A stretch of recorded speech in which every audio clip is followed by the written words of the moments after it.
ঘরে থাকা সামান্য কিছু উপকরণ দিয়ে যে এত মজার বিরিয়ানি রান্না করা যায় আগে জানতাম না।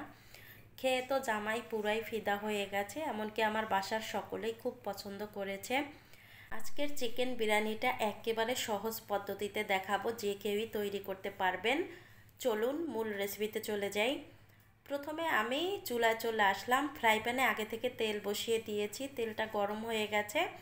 এ পর্যায়ে দিয়ে দিলাম পেঁয়াজ কুচি। এখানে আমি 3 থেকে 4টা পেঁয়াজ কুচি নিয়েছি, সেগুলো লাল করে একটু ভাজি করে নিয়েছি। এখন আমি এখানে দিয়ে দিলাম আদা বাটা আর রসুন বাটা। এই আদা বাটা রসুন বাটাটাও আমি ভালোভাবে কষিয়ে নিব। কষানো হয়ে গেছে, এখন আমি এখানে একটু জল দিয়ে দিলাম। যেহেতু বিরিয়ানির মশলা দিব, প্যাকেট মশলা, এজন্য মশলাটা যাতে না পুড়ে যায়। এখন দিয়ে দিলাম এখানে স্বাদ মতো মরিচের গুঁড়া। তারপরে মরিচের গুঁড়াটা একটু জাল করে নিয়েছি। এবার এখানে দিয়ে দিলাম বিরিয়ানির মশলা। যে প্যাকেট মশলা আছে রাঁধুনি, সেটা আমি নিয়েছি। 1 প্যাকেট বিরিয়ানি মশলা দিয়ে দিলাম এখানে, দিয়ে ভালোভাবে কষিয়ে নিয়েছি। এখন আমি এখানে দিয়ে দিব মাংস।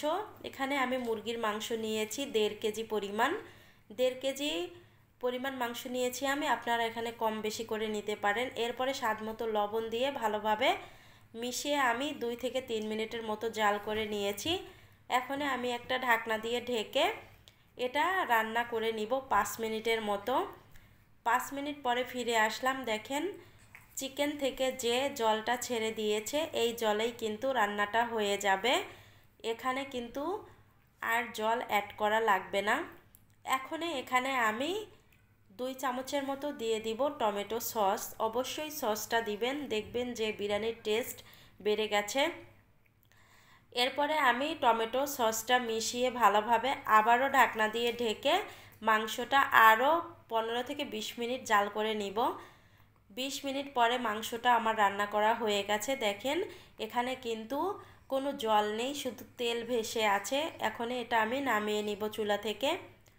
চুলা থেকে নামিয়ে অন্য একটা কড়াই বসিয়ে দিয়েছি। কড়াইতে দিয়ে দিলাম সাদা তেল, তারপরে দিয়ে দিলাম এলাচ আর গরম মশলা। এখন এখানে আমি বড় সাইজের একটা পেঁয়াজ নিয়েছি কুচি করে। এখানে আমি বেশি পেঁয়াজ ইউজ করিনি।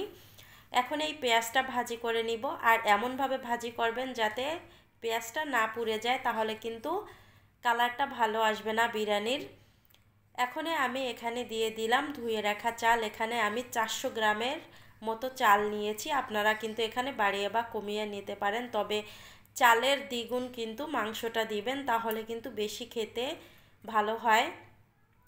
আমি এই যে চালটা ভাজি করে নিয়েছি, চালটা ঝরঝরে হয়েছে। বিরিয়ানি ঝরঝরে করতে চাইলে অবশ্যই চালটা কিন্তু খুব সুন্দরভাবে ভাজি করতে হবে। এই যে চাল থেকে যখনই তেলটা ছেড়ে দিয়েছে, তখনই বুঝতে হবে চালটা খুব সুন্দর ভাজি হয়ে গেছে। আমি যতটুকু চাল নিয়েছি তার ডাবল গরম জল দিয়ে দিলাম এখানে। এখানে দিয়ে দিলাম হাফ কাপের মতো দুধ, লিকুইড দুধ দিয়েছি। দুধটা দিলে বিরিয়ানির টেস্ট বেড়ে যায় আর কালারটাও কিন্তু সুন্দর আসে। দুধটাও আমি ভালোভাবে মিশিয়ে নিচ্ছি। এখন স্বাদ মতো দিয়ে দিলাম লবণ। লবণটা দেওয়ার পরে এখানে আমি 4টা কাঁচামরিচ দিয়ে দিলাম। এবার আমি এখানে দিয়ে দিব রান্না করা মাংসটা। আর মাংসটা এ পর্যায়ে দিলে মশলাটা কিন্তু প্রতিটা চালের সাথে খুব সুন্দরভাবে মিশে যায়, তাই এই পর্যায়ে দেওয়ার চেষ্টা করবেন। দিয়ে আমি একটু নেড়েচেড়ে নিচ্ছি। নেড়েচেড়ে আমি এখনও কিন্তু গ্যাসের ফ্লেম হাই হিটেই রেখে দিয়েছি। আমি 5 মিনিটের মতো জাল করে নিয়েছি।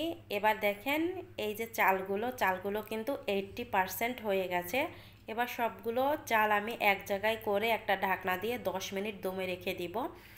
10 মিনিট পরে আমার বিরিয়ানিটা কিন্তু রান্না হয়ে গেছে। দেখেন ভাতগুলো কতটা ঝরঝরে হয়েছে, একেবারে পারফেক্ট একটা বিরিয়ানি রান্না হয়েছে। এবার আমি এগুলো আবারও সমান করে উপর দিয়ে একটু পেঁয়াজ বেরেস্তা দিয়ে তারপরে পরিবেশন করে নিব, তাহলে কিন্তু আমার বিরিয়ানিটা একেবারে কমপ্লিট হয়ে যাবে। এই তো আমি একটা প্লেট নিয়েছি, প্লেটে সার্ভ করে নিচ্ছি। দেখেন কতটা ঝরঝরে হয়েছে। আপনারা বাসায় একবার হলো এভাবে ট্রাই করবেন। আজকের ভিডিওটা আমি এখানেই এন্ড করলাম।